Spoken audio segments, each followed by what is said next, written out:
El Hadj Diouf la nekk avocat Maître El Hadj Diouf ñu ngi lay nuyu di la ziar di la dalal jàmm. soxna Naata maa ngi lay fay di leen nuyu di leen sant di nuyu Sénégalais yëpp di am toujours mbégte di ñëw fii. merci beaucoup maître tey bokk na ci li ñuy waxtaanee mbirum politique bi ci kanam lay doon waaye dafa di yow yaay avocat benn homme d'affaires mu di Cheikh Amar mu amoon ab jafe-jafe ak beneen homme d'affaires fële ci bët gànnaaru réew mi ci exploitation phosphate yoon joxoon ko ci dëgg ci loolu waaye mu mel ni yëf yi dafa am lu ci rëq-rëq waat Chérif ñu bàyyi la nga door waxtaan bi ci loolu. waaw ci noonu ginnaaw bi ñu nuyoo maître jox ko wàcc waayam rafetlu ànd bi ak télévision Futurs Médias jamono ji préfet bu Kanel dafa jël arrêté ngir suspendre travaux yi lu ko waral. waaw defe naa préfet dafa juum wala mu xaw a ragal mais bi ma waxtaanee ak moom defe naa yëpp rek la mun a ndax war naa ko ni ko Sénégal réewu droit la état de droit bu wóor la ba ku nekk sa yelleef dañ la koy nangul. xam nga Cheikh Amar ginnaaw mu amoon concession boobu minière di liggéey foofu ci Matam ci Kanel dem na ba benn moment benn arrêté ministériel bu Omar Sarr signé daf ko nangu jox ko keneen fekk am na décret. Omar Sarr mooy ministre des mines. des mines décret bi moo gën a am doole arrêté kon kenn mëntu koo laal. ci kaw loolu ay avocat Cheikh Amar dem Cour suprême pour arrêté ministériel boobu ñu xotti ko wan ko ne ko lii du yoon Cour suprême xotti ko ni Cheikh Amar moom moo yëfam ba léegi ci kaw loolu liggéey bi daal di dooraat ñu toog tuuti rek préfet yi daal di bind ni léegi dafa am trouble risque de trouble moo nar a am mën na am ay reyante am fa ay xëccoo kon dañuy suspendre travaux yi ay plus de 400 travailleurs ay millions yu war a fay koo xam ne Cour suprême jox na ko dëgg noo mën a yemale ki ñàkk ak ki am c'est-à-dire bon ci laa ooyee préfet ni ko préfet damaa foog nekk def erreur bon maa ngi koy nuyu nag monsieur Ndoye waaye ku baax la jël na ma lu mat 20 minutes ñu waxtaan war naa ko ni ko sa arrêté bii baaxul te sama gars yi dañu continuer liggéey bi ndax li ñuy wax l'exception d'illégalité mooy bu fekkee ne la décision est illégale mais le citoyen n'est pas tenu de la respecter. mais bu fitna ku am droit am pour liggéey Cour suprême ni ko liggéeyal am nga yaa moom sa yëf keneen ñëw di xëccoo ak moom toujours te daan nañ ko ba pare préfet ne day bañ histoire day bloqué affaire yi ma ne ko déet fii kon dafa am agresseur ak agressé mënuloo yemale ki agressé ki nga xam ne amatul benn droit. ak ki am droit am ci terrain bi ci site bi nga ne léegi ni na ñëpp taxaw dëgg la ma ne ko lu ñuy nekk mu ne boobu bañ trouver solution ma ne ko mais solution bi am na solution judiciaire. mooy arrêt bi bu doon àllamiyaabu la sax ñu ne waaw mais bi judiciaire mooy léegi ça s'impose ci ñëpp ku ne même yow préfet da nga war a dimbale Cheikh Amar moom mi yoon jox dëgg ba ku ko bëgg a tooñ ku ñëw ci site bi pour yàqal ko nga jàpp ko tëj ko ñu tëj ko bon. c'est vrai. est-ce que léegi la situation décanté woon. oui je crois que décanté na parce que nee na ma ngi wax ba nga waxee. kon Cheikh Amar mën na continuer exploiter. mooy continuer na man naa leen continuer maa ko res. mais yaa ngi Dakar looy res. maa ko res man naa leen liggéey leen maa ko res. ci naka. parce que maa leen di conseiller xam naa ne dañ nekk seen droit xam nga kenn amul droit fekk nit yow nga moom sa kër am ko yow taxaw ni bon Chérif daal vraiment tey doo dugg sa kër mais voie de fait la. yow yaa moom sa yëf jox nañ la ko kenn ñëw ni doo fa liggéey mais yow dañ la war a protéger voilà donc ma ne ko protéger ma waa kër Cheikh Amar yi te ñëwee nag di ñëw nga dàq leen. mais xam nga préfet tamit yow xam nga administration ni mi demee préfet dafa am ku ko yële fi gouverneur gi la fi ministre de l'intérieur. waaw même moom tamit ñooñu seen loxo laale wu ci. waaw moom nee na ma dana rendre compte autorité yi ci erreur bi nga xam ne wan naa ko di erreur nga def erreur boobu dana ci wax ak autorité yi di leen Maître El Hadj Diouf nee na ma. alors lii ma def waruma ko def parce que mu ne moom dama bëggoon jël ay mesures conservatoires rek pour bañ ay rayante am fa ma ne ko nag mesure conservatoire boobu boo leen yemalee am ñu gedd seen cër ki moom boo ko yemalee ki moomul ki ñu tooñ boo ko yemalee kiy tooñ ah day indi injustice. kon léegi ñan ñoo nekkoon ci ginnaaw pour bëgg ñoom it bénéficier wu ci arrêté bi nga xamante ne Oumar Sarr signé na ko. ñooñu xaw ma leen intéressé wuñu ma man li ma intéressé daal mooy. war nga xam bu ne conflit am na sa diggante sa client ak keneen non ñooñu jarul ba tudd seen tur fi xam nga li am importance mooy. arrêté bi Oumar Sarr jëloon décret moo ko ëpp doole. ci kaw loolu avocat yi Cheikh Amar dem nañ ci cour suprême jox leen dëgg ki am dëgg nag di liggéeyam teg ko ci dëgg. ku nekkul ci dëgg bu ñëwee di ko tooñ ki koy tooñ lañu war a jàpp loolu laa wane préfet rek mu leer ne ko yow sàmmal ma ñi dàqal ma ñi nga xam ne amuñu droit waaye boo leen yemalee musiba am kon day mel ni cour suprême attewul ba pare loolu la maintenant c'est clair mu ne ma bon danaa rendre compte sama hiérarchie ma ne ko waaw parce que aussi dëgg ko dëgg nangu ko état bi dem na état ki boppam dem na cour suprême daan ko jox dëgg Cheikh Amar citoyen bi waaw loolu aussi dëgg la. nañ ko nangu. bon heureusement comme situation bi nee nga décanté. waaw je crois que décanté na parce que gars yi ñu ngi liggéey depuis keroog depuis 3 jours kenn waxu leen dara parce que nee naa leen ci seen dëgg ngeen nekk ku mu mën a doon bu bindee Cour suprême moo ëpp doole ñoo ñëpp. te àtte na ba pare affaire bi féete na boor. d' accord am ñu maître comme yow nag dossiers yi nga nekk dafa bari am na li daaw la doon jàngat keroog xam nga ci dara ndax. yaay avocat également Adji Sarr yaa ngi reetaan mais gis nañ également débat bi fi judduwaat encore est-ce que war nañoo def di ko méngale ay mbiram si tool loolu. waaw dama gis fii sax benn xale bu ndaw ndeysaan ñaa ci ko fi viol doomu Cheikh Yérim Seck ñu tëj ko seen ñu ne xale la parce que viol comme dégg naa léegi sama xarit bi daaw de bi di ko wax setal na ko affaire viol waaw mais tëral tëjoon nañ ko. waaw mais setal nañ waaw mais moo tax xam nga yàlla présomption d'innocence xam nga mooy yow tu n'es pas coupable mais dañuy téye parce que crime la dégg naa léegi daaw de bi di wax crime effectivement crime la donc le principe mooy crime bu ñu la ko jiiñee dañ lay arrêté ne serait-ce que pour trouble bi mu am trouble parce que l'ordre public est troublé par le crime ça trouble l'ordre public donc ku ñu jiiñ crime ko def dañ lay arrêté ba pare seen gëstu kenn newul ci toor la kenn newul waa jooju may bañ a tudd la mais kii dañ koo téye kii téyewuñ ko te kenn xamul dara ci dossier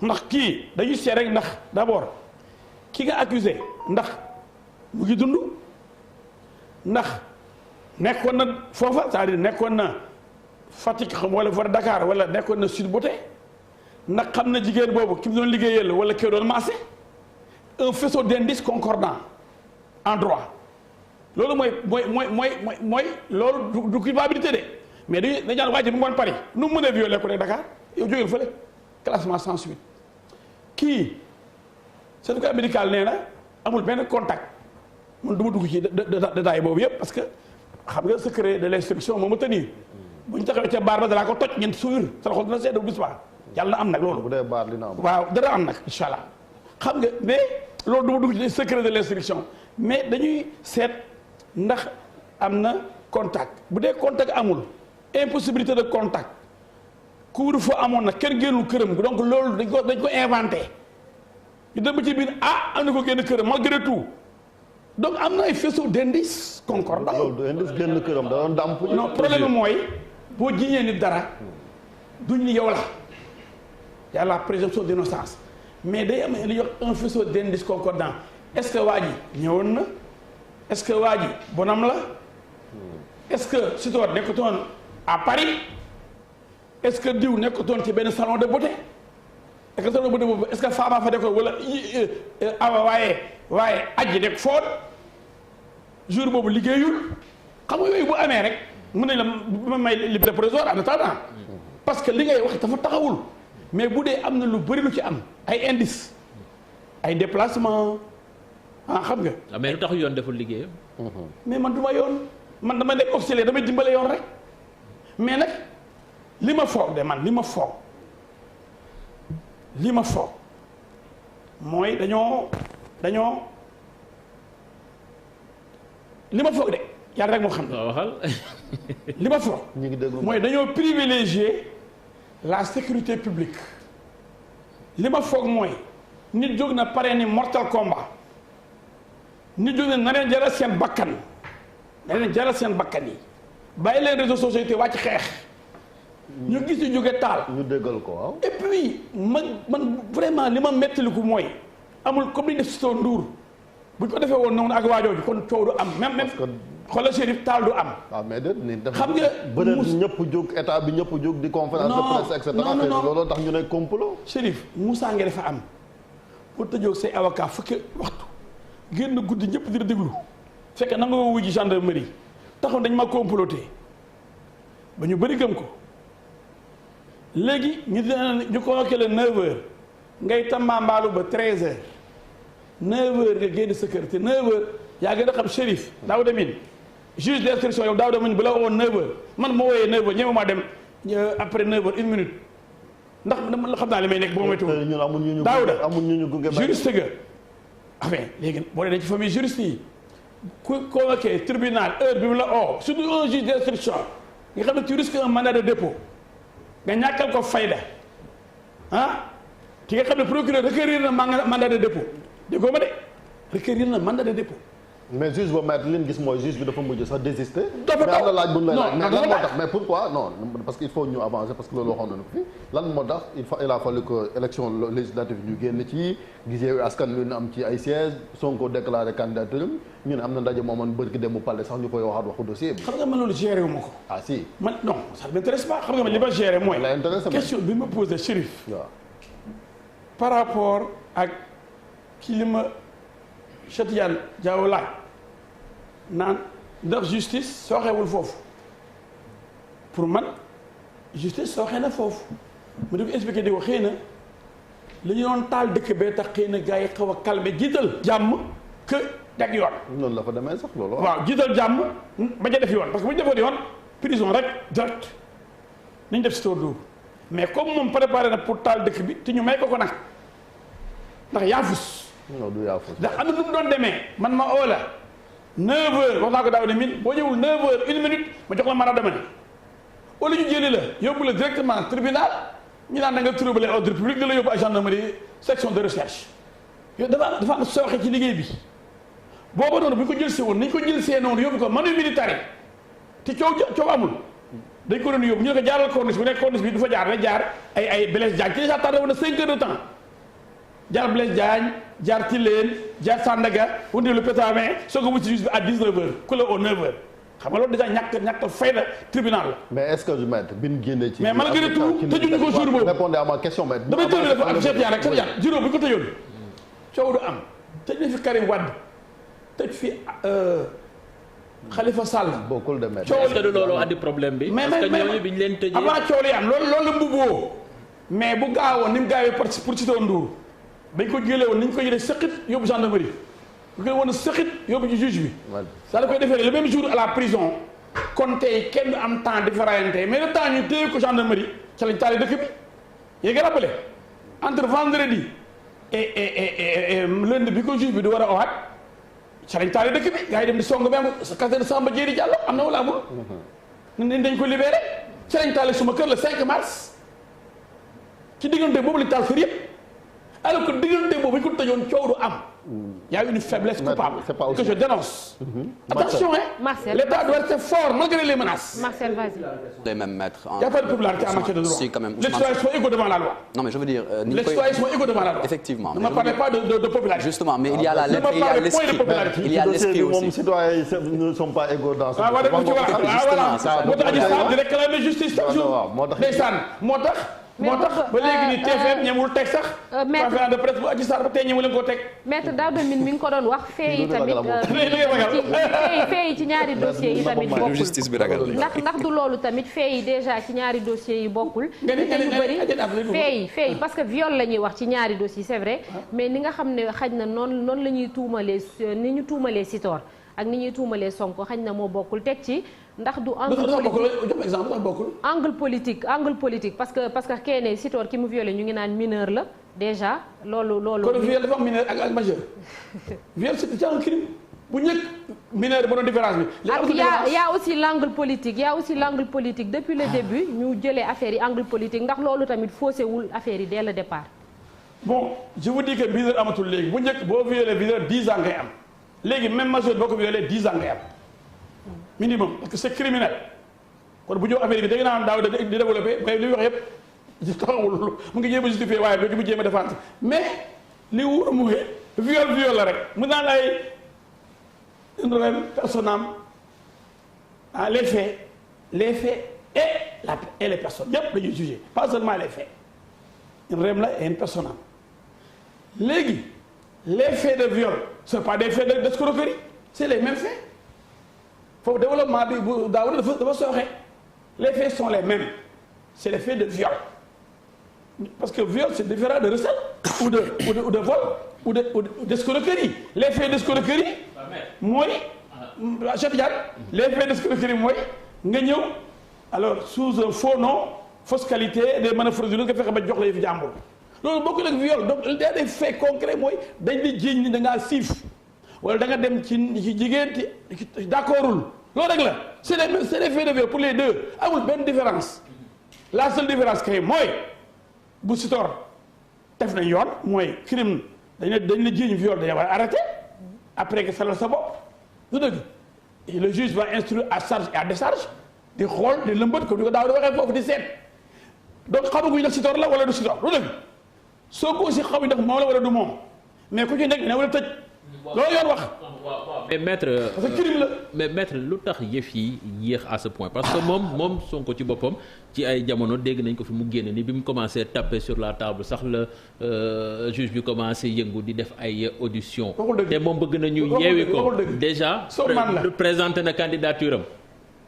xam nga kooku mooy dox ci kaw Cheikh Tidiane Diaw dox ci bopp Serigne bi ak bopp El Hadj Diouf Sénégal yëpp dox seen bopp yi mooy Ousmane Sonko. Sénégal bi mu naan moom moo yëngal boobu yëngalul de booba waa France lañ ni journaux français yi ñoo fi ñëw interviewé Adji Sarr à l'occasion de l'anniversaire de ces événements bañ ni pourquoi de privilégier wuñ la presse sénégalaise. ca laa waxee ne même TFM interviewé na Adji Sarr sama kër ba li tegu ko ñoom koo génnee.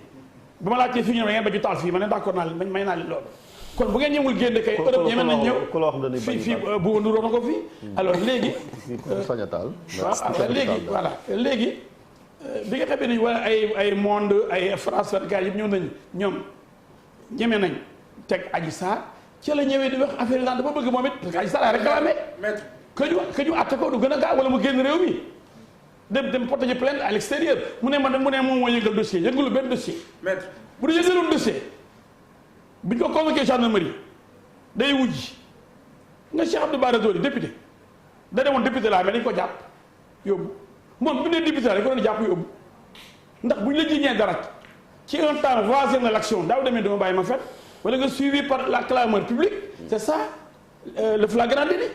comme le flagrant crime. donc moom amul naan nañ ma dindil sama mbubu sama kiiraayu député mais dafa doon daw res.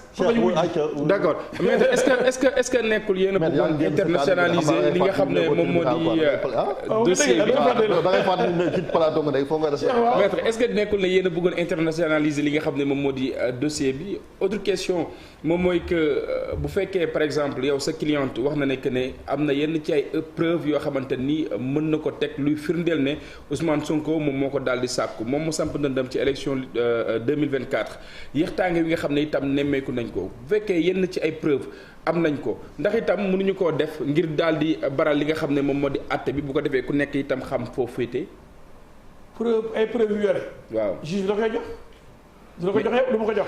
je sais juge bi la may yore secret de l'enquête la de l'instruction kenn amul droit génne ko léegi bu ñu nee ba ca baar ba fa mbax na nekkee benn ñu taxaw nii lépp dina leer Cheikh looy yàkkamti justice bii dëgg yéex na dëgg Adji Sarr ngi nii attaque nangam mënul libre ndax xam ngeen ni yéen ñëpp Sénégal yi laa jël témoin depuis Sonko am la ay menaces di am ay saaga ay reyante bay taal kër ba taal sama kër ak kër Birima Ndiaye ñëw bëgg a taal fi tegem ngeen génne seen i gon seen i fetal dem taal oto xam ma kumba bee Njaga Njaay fële RFM bëgg fa taal loolu événement Sonko fi nekk ñuy taal ndax wóor na leen ni nit ñu ñëw ñu fi doon politique avant Sonko kenn du taal kenn du saaga waaye dañuy saaga xalif généraux yi di taal kër jàmbur yi naan bu ñu ma jàppee dëkk bi tàkk